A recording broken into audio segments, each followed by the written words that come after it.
रामायण अवश्य ही देखी होगी, जिसमें प्रभु श्री राम के जन्म से लेकर उनका सरयू में जल समाधि लेने तक की लीला को टीवी पर दिखाया गया था। लेकिन आपको बता दूं कि इसके अलावा भी रामायण के ऐसे बहुत से रहस्य थे जो टीवी पर नहीं दिखाए गए।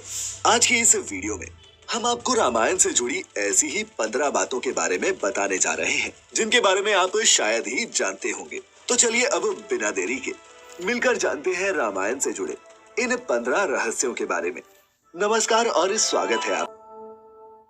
पहला, वाल्मीकि से भी पहले हनुमान जी ने लिखी थी रामायण। मित्रों, जैसा कि हम सभी जानते हैं कि वाल्मीकि ने रामायण धर्म ग्रंथ की रचना की थी, लेकिन आपको जानकर हैरानी होगी कि वाल्मीकि जी से पहले ही प्रभु श्री राम के अनन्य भक्त हनुमान जी ने राम कथा की रचना अपने नाखूनों से एक शिला पर की थी। इस बात का पता जब वाल्मीकि को चला तो उन्होंने उस शिला यानी कि पत्थर को जाकर देखा और उस पर हनुमान जी द्वारा राम कथा का वर्णन देख वो हैरान रह गए। फिर उन्होंने हनुमान जी से कहा, हे पवन सुत, आपसे अच्छा राम की कथा का वर्णन कोई कर ही नहीं सकता और आपकी रचना के सामने मेरा लेखन कुछ भी नहीं है। ये सुन हनुमान जी ने सोचा कि वाल्मीकि जी कवि हैं और प्रभु श्री राम के भक्त भी हैं। उनके अनुसार अगर उनकी रचना मेरी रचना के समान सुंदर नहीं है तो भी क्या हुआ, उसमें भी तो मेरे प्रभु श्री राम की महिमा का ही वर्णन है। इसके बाद हनुमान जी ने अपनी लिखी हुई राम कथा की शिला उठाई और उसे समंदर में फेंक दिया और इतिहास में रामायण लिखने के लिए वाल्मीकि का नाम अमर हो गया। दूसरा, रामायण में ही हुई गायत्री मंत्र की रचना। मित्रों, क्या आप जानते हैं कि रामायण में लिखित श्लोक से ही गायत्री मंत्र की भी रचना हुई है? अगर नहीं जानते तो मैं आपको बता दूं कि महर्षि वाल्मीकि द्वारा रामायण में 24,000 श्लोक हैं और हर 1,000 श्लोक के बाद आने वाले पहले अक्षर से ही गायत्री मंत्र बनता है। इन्हीं 24 अक्षरों से गायत्री मंत्र की रचना हुई है। तीसरा, किसके अवतार थे भगवान राम के भाई? मित्रों, हम सभी जानते हैं कि प्रभु श्री राम भगवान विष्णु जी के अवतार थे, लेकिन क्या आप ये जानते हैं कि उनके तीनों भाई किसके अवतार थे? मित्रों, लक्ष्मण को भगवान विष्णु की शैया शेषनाग का अवतार माना जाता है, जबकि भरत और शत्रुघ्न को क्रमशः भगवान विष्णु द्वारा हाथों में धारण किए जाने वाले सुदर्शन चक्र और शंखशैल का अवतार माना गया है। चौथा, राम की बहन शांता की कथा। मित्रों, आमतौर पर अधिकतर लोग यही जानते हैं कि राजा दशरथ के 4 पुत्र थे, प्रभु श्री राम, लक्ष्मण, भरत और शत्रुघ्न। परंतु ये सच पूरा नहीं है। राजा दशरथ के 4 पुत्रों के अलावा एक पुत्री भी थी जो आयु में इन चारों भाइयों से बड़ी थी। इनका नाम शांता था और इनकी माता कौशल्या थी। अपनी इस पुत्री को बाद में राजा दशरथ ने अंग देश के राजा रोमपद और उनकी रानी वर्षिणी को गोद दे दिया था, क्योंकि उनको कोई संतान नहीं थी। फिर उन दोनों ने बहुत स्नेह के साथ उसका पालन पोषण किया और माता पिता के सभी कर्तव्यों को निभाया।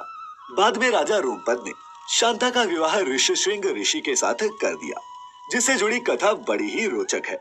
कथा के अनुसार एक दिन राजा रोमपद अपनी पुत्री शांता से बात कर रहे थे। उसी समय उनके द्वार पर एक ब्राह्मण आए और उन्होंने राजा से प्रार्थना की कि वर्षा के दिनों में खेतों की जुताई के लिए राज दरबार की ओर से मदद प्रदान करें। परंतु ब्राह्मण की बात राजा रोमपद को सुनाई नहीं दी और वे पुत्री के साथ बातचीत करते रहे। जब काफी देर बाद भी ब्राह्मण का कोई उत्तर न मिला तो वे दुखी हो गए और वे राजा रोमपद का राज्य छोड़कर चले गए। वे ब्राह्मण इंद्र के भक्त थे। अपने भक्त की ऐसी अनदेखी पर इंद्रदेव राजा रोमपद पर क्रोधित हो गए और उन्होंने उनके राज्य में पर्याप्त वर्षा नहीं की, जिससे खेतों में खड़ी फसलें सूखने लगी। अपनी प्रजा को दुखी देख राजा रोमपद ऋषिशृंग ऋषि के पास गए और उनकी सलाह पर एक यज्ञ किया, जिसके बाद उनके राज्य में पर्याप्त वर्षा हुई और खेत खलिहान पानी से भर गए। इसके बाद राजा ने अपनी पुत्री शांता का विवाह ऋषि से करवा दिया और वे दोनों सुखपूर्वक रहने लगे। बाद में ऋषिशृंग ने ही अयोध्या नरेश दशरथ के लिए पुत्र कामेष्ठी यज्ञ किया था, जिसके बाद उन्हें चारों पुत्रों की प्राप्ति हुई। पांचवा, क्या था सीता के स्वयंवर का कारण? मित्रों, रामायण के अनुसार एक बार बचपन में ही माता सीता ने शिव धनुष पिनाका को उठा लिया था। ये देख मिथिला नरेश राजा जनक ने उसी समय ये तय कर लिया था कि वे अपनी पुत्री का विवाह ऐसे वीर से करवाएंगे जो इस शिव धनुष को मेरी पुत्री की तरह आसानी से उठा सके। यही कारण था सीता के स्वयंवर में यही शर्त रखी गई और जो उस शिव धनुष को उठा पाया उसी ने सीता से विवाह भी किया। और जैसा कि आप सभी जानते हैं कि भगवान राम ने ही उस शिव धनुष को उठाकर माता सीता से विवाह किया था। छठा, रावण भी पहुंचा था सीता के स्वयंवर में। मित्रों, आपको बता दूं कि उस समय के कई राजा सीता के स्वयंवर में भाग लेने जनकपुर पहुंचे थे, जिसमें रावण भी मौजूद था। ऐसा माना जाता है कि मंदोदरी के रोकने के बावजूद लंका नरेश रावण सीता के स्वयंवर में पहुंचा था। परंतु उस समय के सबसे शक्तिशाली योद्धा के रूप में जाने जाने वाले रावण भी अन्य राजाओं की तरह शिव धनुष पर प्रत्यंचा चढ़ाने में असफल रहे थे। सातवां, सीता स्वयंवर में प्रयुक्त भगवान शिव के धनुष का नाम। मित्रों, अधिकतर जनमानस ये तो जानते हैं कि प्रभु श्री राम का विवाह देवी सीता से एक स्वयंवर में शिव के धनुष पर प्रत्यंचा चढ़ाने और जीतने के बाद हुआ था, लेकिन बहुत ही कम लोगों को ये पता है कि उस स्वयंवर में प्रयुक्त हुए शिव धनुष का नाम क्या था। तो आपको बता दें कि सीता स्वयंवर में प्रयुक्त हुए शिव धनुष का नाम पिनाका था। आठवां, लक्ष्मण का एक नाम गुदाकेश भी। मित्रों, रामायण के अनुसार जब राम, लक्ष्मण और सीता 14 वर्ष के वनवास के लिए गए तो वन में लक्ष्मण अपने भैया और भाभी की रक्षा के उद्देश्य से कभी भी नहीं सोए। इसी कारण लक्ष्मण का नाम गुदाकेश पड़ा। ऐसा माना जाता है कि वन में पहली रात को जब श्री राम और माता सीता सो रहे थे तो उनके सामने निद्रा देवी प्रकट हुई। तब लक्ष्मण ने निद्रा देवी से अनुरोध किया कि वह उन्हें ऐसा वरदान दे जिससे उन्हें वनवास के दौरान 14 वर्षों में कभी भी नींद न आए, ताकि वे अपने प्रिय भाई और भाभी की रक्षा कर सके। लक्ष्मण के मुख से ऐसी बातें सुनकर और भाई प्रेम को देखकर निद्रा देवी बहुत प्रसन्न हुई और बोली, हे लक्ष्मण, अगर तुम्हारे बदले में कोई 14 वर्ष तक सोने को तैयार हो तो मैं तुम्हें ये वरदान दे सकती हूँ। तब लक्ष्मण ने उन्हें अपनी पत्नी उर्मिला के पास भेजा, जहाँ उनकी पत्नी उर्मिला ने लक्ष्मण के बदले सोना स्वीकार कर लिया और वो पूरे 14 वर्षों तक सोती रही।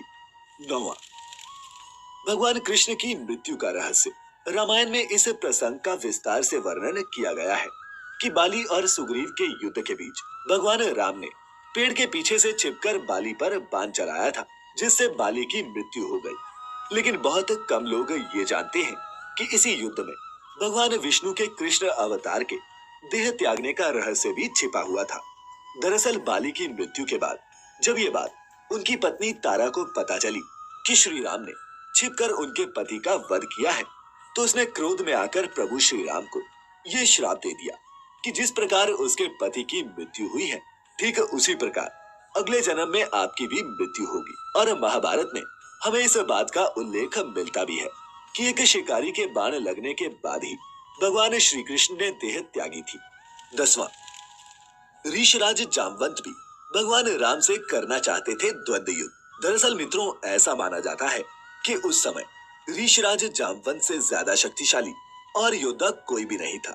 परंतु जब जामवंत को ये बात पता चली कि भगवान राम से शक्तिशाली मनुष्य इस सृष्टि में कोई नहीं है, तो वो मन ही मन सोचने लगा कि उसे अपने जैसा शक्तिशाली योद्धा युद्ध करने के लिए आखिर मिल गया। परंतु जब वह युद्ध के उद्देश्य से प्रभु श्री राम के पास पहुंचा तो भगवान राम ने ये कहते हुए युद्ध करने से मना कर दिया कि उनके पास अभी युद्ध करने का समय नहीं है, क्योंकि वे अपनी पत्नी सीता की तलाश कर रहे हैं। परंतु ऋषराज जामवंत जब युद्ध के लिए बार बार भगवान राम को ललकारने लगा, तब भगवान राम ने वचन दिया कि वह अगले जन्म में उनकी ये इच्छा पूरी करेंगे। और फिर अगले जन्म यानी कि श्री कृष्ण अवतार में उन्होंने जामवंत की ये इच्छा पूरी भी की। 11वां, ब्रह्मचारी होने के बावजूद भी था हनुमान जी का एक पुत्र। मित्रों, हनुमान जी के बेटे का नाम मकरध्वज है। हनुमान जी का ये बेटा एक शक्तिशाली मछली से पैदा हुआ था। ये तब हुआ जब लंका को पूरी तरह जलाने के बाद भगवान हनुमान अपनी पूंछ को समंदर में डुबा रहे थे। ऐसा माना जाता है कि उस समय मकरध्वज नाम की मछली ने उनका पसीना निगल लिया, जिसके बाद ही उनके पुत्र मकरध्वज का जन्म हुआ। 12वां, रावण का नाम कैसे पड़ा। मित्रों, रावण को पहले दशानन के नाम से जाना जाता था। रावण बहुत बड़ा शिव भक्त था और लंका के राजा बनने के बाद एक बार वह भगवान शिव से मिलने उनके निवास स्थान कैलाश पर्वत पहुंच गया। परंतु जब कैलाश पहुंचा तो द्वार पर शिव जी के द्वारपाल नंदी ने उसे रोक दिया, क्योंकि उस समय भगवान शिव ध्यान में थे पहले तो रावण को बहुत क्रोध आया, परंतु अपने क्रोध को शांत करते हुए और अपनी भक्ति भावना को साबित करने के लिए वह कैलाश पर्वत को ही उठाने लगा, जिस वजह से कैलाश पर्वत हिलने लगा और भगवान शिव का ध्यान भंग हो गया। वह क्रोधित हो उठे और फिर उन्होंने अपना पैर पर्वत पर टिका दिया। भगवान शिव के ऐसा करने से रावण के हाथ की कुछ अंगुलियां पर्वत के नीचे दब गई, जिससे उसे असहनीय पीड़ा होने लगी। परंतु अपने आराध्य देव भगवान शिव को प्रसन्न करने के लिए इस अवस्था में भी उसने तांडव मंत्र का उच्चारण जोर जोर से किया। ये देख भगवान शिव हैरान रह गए और सोचने लगे कि इतने कष्ट में होते हुए भी मुझे शांत करने के लिए कोई साधारण मनुष्य तांडव कैसे कर सकता है। फिर वह दशानन के पास आए और उसकी भक्ति देखकर उन्होंने ही दशानन को रावण नाम दिया, जिसका अर्थ होता है ऐसा व्यक्ति जिसकी दहाड़ तेज हो। 13वां, रावण ने की थी भगवान राम की मदद। मित्रों, ये तो हम सभी जानते हैं कि रावण ने माता सीता का अपहरण किया था, जिसके बाद भगवान राम ने उसका वध किया। लेकिन क्या आप जानते हैं कि एक बार प्रभु श्री राम को भी रावण की सहायता की आवश्यकता पड़ी थी। दरअसल जब प्रभु श्री राम अपनी वानर सेना के साथ लंका पर चढ़ाई करने रामेश्वर के तट पर पहुंचे, तो उन्होंने समुद्र पर पुल का निर्माण करवाया। लेकिन पुल का निर्माण शुरू करने के लिए श्री राम को भगवान शिव का आशीर्वाद चाहिए था, जिसके लिए उन्हें यज्ञ करना पड़ा। लेकिन जब भगवान राम को पता चला कि इस यज्ञ को सिर्फ एक ब्राह्मण या फिर कोई ज्ञानी पुरुष ही करा सकता है, तो वे सोच में पड़ गए। फिर सुग्रीव की सलाह पर उन्होंने उस यज्ञ को कराने के लिए रावण को निमंत्रण भेजा। चूंकि रावण भगवान शिव का परम भक्त था, इसीलिए उसने श्री राम का यह निमंत्रण स्वीकार कर लिया और यज्ञ करवाया भी।